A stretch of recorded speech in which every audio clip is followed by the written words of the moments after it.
তোমাদের আমি আগের ভিডিওয় বলেছিলাম সংখ্যাগুরু তোমাদের 3টে পদ্ধতি দেখাবো। 3টে পদ্ধতির একটা পরীক্ষায় আসবেই 4 নম্বর। তোমাদের প্রথম পদ্ধতি একটা দেখেছি, আজ দ্বিতীয় পদ্ধতি দেখাবো। দ্বিতীয় পদ্ধতি তোমরা তোমাদের বইয়ের 8-এর অঙ্কটা দেখো। 8-এর অঙ্কটাই যেটা লেখা আছে শ্রেণী।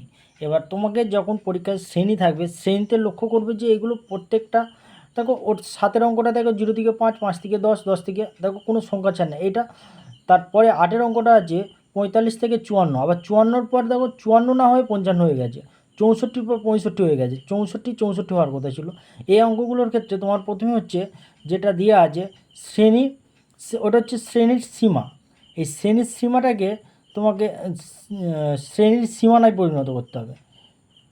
করতে গেলে কী হবে, তোমার প্রথমে যেটা আছে তোমার 45 থেকে 54, 45-এর আগের সংখ্যা কত আছে 45, তাহলে 44, তাহলে 44.5।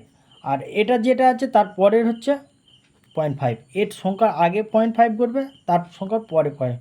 তারপরেরটা আছে তোমার 55, 55 থেকে হচ্ছে 64, 55-এর আগে কত 54, 54.5, এটা হচ্ছে কত 64.5। এবার তোমরা সহজেই করে ফেলতে পারবে। দেখো আমি অঙ্কটা করছি, তোমরা লক্ষ্য রাখো। এই যে কী বলেছিলাম, এই শ্রেণীর সীমানা পরিণত করতে হলে এই যে সোজা এই লাইনটা আছে, এই লাইনটা আগের সংখ্যাগুলো তোমরা বসিয়ে নেবে সোজা উপায়। 44, এটা কত হবে তোমার 54, 64, 74, 84, 94, সব 0.5 করে দাও।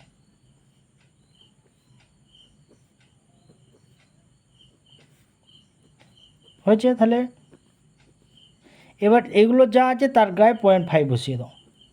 54.5,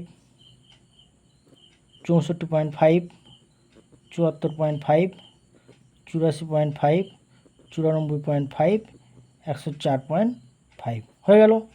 এবার তোমাকে এই শ্রেণীর সীমানা না আর পরিসংখ্যা, এবার সংখ্যাগুরু নির্ণয়। সংখ্যাগুরু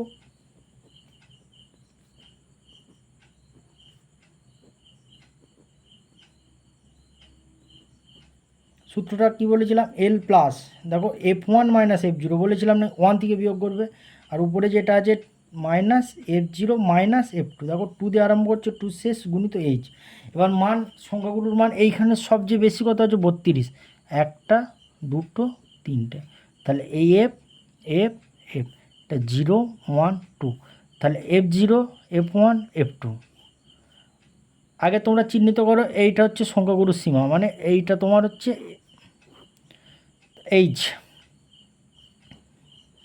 আর এল। এল হচ্ছে কত 74, 74.5। এই দুটোকে বিয়োগ করলে তোমরা পাবে 10। আর তো F0-র মান তোমরা আশা করি সবাই বুঝতে পেরেছো। দেখো এবার অঙ্কটা সমাধান, মান বসিয়ে দেবো এখানে, মান বসিয়ে তোমরা সমাধান করবে। মান বসিয়ে দিচ্ছি। এলের মান কত ছিল, এলের মান ছিল 74.5 প্লাস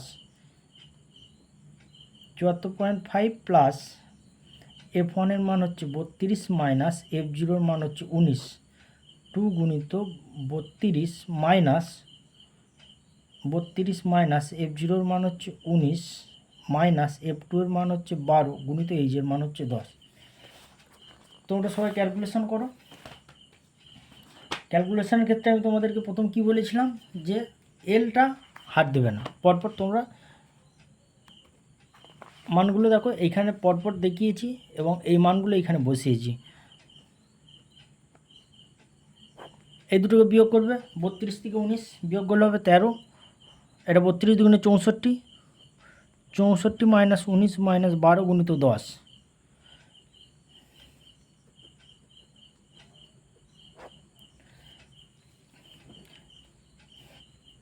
64 থেকে 19 বিয়োগ করবে, 19 বিয়োগ করার পর 12 বিয়োগ করবে, 12 বিয়োগ করলে তোমার দাঁড়াবে হচ্ছে 33 গুণিত 10, উপরে ছিল 13, তাহলে 74.5 প্লাস 10 গুণ করলে 31/33।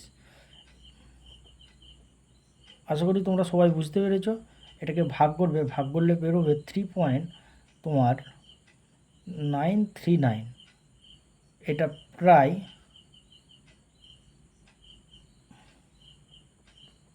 এটাকে যোগ করলে 74, 4, 5, 6, 7, 8, 78.939। এটা প্রায়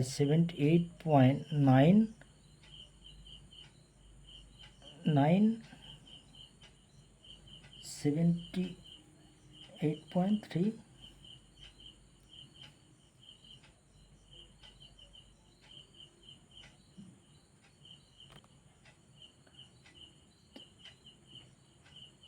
44 প্রায় হয়েছে। এইখানে এই জিনিসটা তোমাদের দশমিকের পর দু ঘর নেবে, দু ঘরের পর যেদিন 5-এর বেশি থাকে সেইটা 1 যোগ হয়ে যায়, তাহলে 78.44 প্রায়, এটা উত্তর। আশা করি তোমরা বুঝতে পেরেছো। তোমরা এটা একটু যোগ বিয়োগ আর এই ভাগটা তোমরা করে দেখবে, মোটামুটি তোমরা বুঝতে পারবে। ঠিক আছে, দুটো হলো, আর একটা পদ্ধতি তোমাদেরকে আমি খুব তাড়াতাড়ি করে দিলাম।